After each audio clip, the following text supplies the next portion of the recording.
So as the year slowly but surely comes to a close, I've been thinking about a lot of anime retrospectively, stuff that premiered earlier in the year, and one in particular that's been just stuck in my head, I just can't shake off, and that one of course is Darling in the FRANXX. Darling in the FRANXX was a very big part of this channel going through 2018. I covered the entire series, reviewed every episode, reacted to half of the episodes, and talked about it non-stop in some of my streams. It was a blast, it truly was, and I am very thankful to all of the fans of this channel and everyone that jumped on board and all those discussions we had. I'm very thankful of that.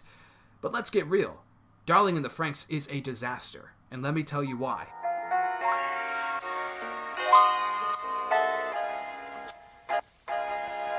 Before I do that, actually, this is my opinion, okay? Don't be offended by me. And I'm not making fun of anyone that likes the show or anything like that. If you love Darling in the FRANXX, more power to you.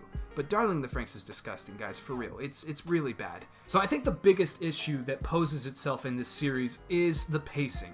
That's the problem I have with it the most, because it's just painful to watch. It really is. When you have these episodes that build up these story arcs that just go nowhere, that's a problem. When you have these character moments that are really, really great then, but again, just go nowhere. When you have huge and massive plot elements, huge and massive antagonists that pose themselves and then they just go nowhere. That's a big problem. That's a big, big issue.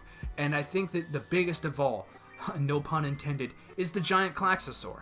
The giant Klaxosaur that sticks its hand out of the ground, beautifully animated by Trigger, just looks incredibly, it's so cool. It's so cool. At that, I got a little emotional. I'm not even gonna lie. That point in the series, I got a little emotional because all hope was lost for our heroes. There's no way they're gonna be able to face this thing. They don't face that thing. They never even see that thing again, nor ever talk about it. It's like it never even happened in the first place. And it's just weird. It's really weird. Now, I would really love to get kind of a sneak peek into the production of this series. I really would. There's probably some details if I dug around. But honestly, I think that the original writer for the series wrote that, and then someone else came in and just got rid of it. And it's so weird because it's an anime, you know, it's animated. That just does not happen in animation. You can't just change the story. This stuff is planned way ahead. And that's another issue. Not just talking about the giant hand, but when you have an anime original, this is not based off of a manga, why do you have pacing issues? I get it in shonen, I get it in some adaptions. When you have a 25 episode slot, you gotta kind of slow things down here and there, especially in shonen. You all know this. This is a thing that happens. But an anime original, what are we doing? Why are there just episodes that are just extremely slow? This should have been a 12 episode series. There's no excuse. There is no excuse at all. They could have easily told this thing in 12 episodes, but it was 25, and there were so many just wasted episodes. Stuff with Zorome. Zorome was a really dumb character in the beginning, but then he starts growing on you, and you start seeing his backstory, and you see him meet this adult in this weird futuristic city, and that plot line goes nowhere. Absolutely nowhere. In fact, Zorome is just he's as dumb as he was in the beginning of the series by the end of the series. Same thing with Ikono as well. Ikono is such an interesting character, and then it's towards the middle of the series, there's this kind of subplot of her having a crush or having feelings for Ichigo, another female character, and I thought that was so interesting because that's not done very much in anime, at least not respectfully. And it's not that it was done disrespectfully here, it just wasn't really done at all.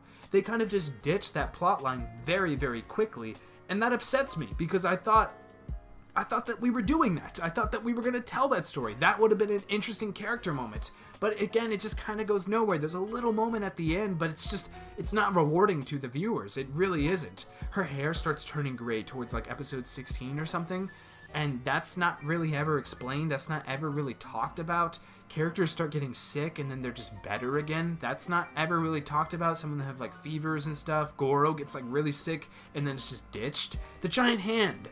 That's not even like, what are you doing? What are you doing, A1? That's just the weirdest plot hole I have ever seen in an anime series. And I think it's so interesting. I truly do. Don't get me wrong. Again, as I mentioned, that first episode, the first half of the series I thought was great. But those episodes start deteriorating in quality because it starts getting crapped on. the series moves onward and it's just leaving behind waste. It just makes those beginning episodes worthless. And that's why, I've been thinking about this show retrospectively and thinking, hey, maybe the beginning of the show wasn't good either, because there was no point. There was no point of that at all. Then we get on to Hiro as a main character, as the main protagonist. I mean, I could go on, in all kinds of ways here, talking about how he's just the most boring looking protagonist. Goro looks cooler than him. All of the characters look more interesting than Hiro. Hiro is just a disaster of a design of a character, in my opinion. But then there's just this personality. You can't root for him. Like, I don't care about him at all in this entire series. And then there's the love story. Now, I know this is where a lot of people are going to get upset. It's a disaster. It's so stupid. In the beginning, you see him kind of having this crush towards her for more selfish reasons. Just for the fact that he can actually control a FRANXX with her, that he is compatible with her, so he's like, he feels a little more confident in himself and everything. And I thought that was really interesting because that's very human. That is a human emotion, and I dug that. But that's ditched, and then it kind of morphs into a disgusting romance that makes no sense at all. And by the end of it, just don't even get me started. Just horrible. And speaking of the ending, that's just dumb. It's just dumb. It really is. Giant 02 floating in space? Just dumb. It's just, I don't get it. I really don't. It feels like there was 2 writers of this series. I'm sure there was multiple writers, but it feels like there were 2 writers of the series. One was writing a good series and one was writing a bad, and the bad one beat the good. That's what it feels like to me, and it's just, it hurts as a viewer, and it's insulting as a viewer because we are not rewarded for watching through this series at all. There's not one point where I felt gratified as a viewer, and again, it's flabbergasting to me. It truly is. It is the weirdest anime I have ever watched, and I've seen some weird stuff. Trust me, I literally, every season, when every season begins, me and my good friend Matthew, we watch through every single premiering episode, and there's some bad stuff. But Darling was just a different case because, again, it started so great and it just morphed into something that I just don't even understand to this day. Now, I know that you can dissect this series for things here and there that suggest these moments and that suggest Virum. But why? Why should a viewer have to justify the act of Virum even appearing in the first place? I don't get it. Where did Virum come from? Where did that plotline begin? We had our main villain. The Klaxosaur Princess seemed so cool to me. That giant monstrosity of a hand popping out of the ground. That was scary. And then just out of nowhere, Virum comes and poops all over the series. I just don't get it. It's so weird to me.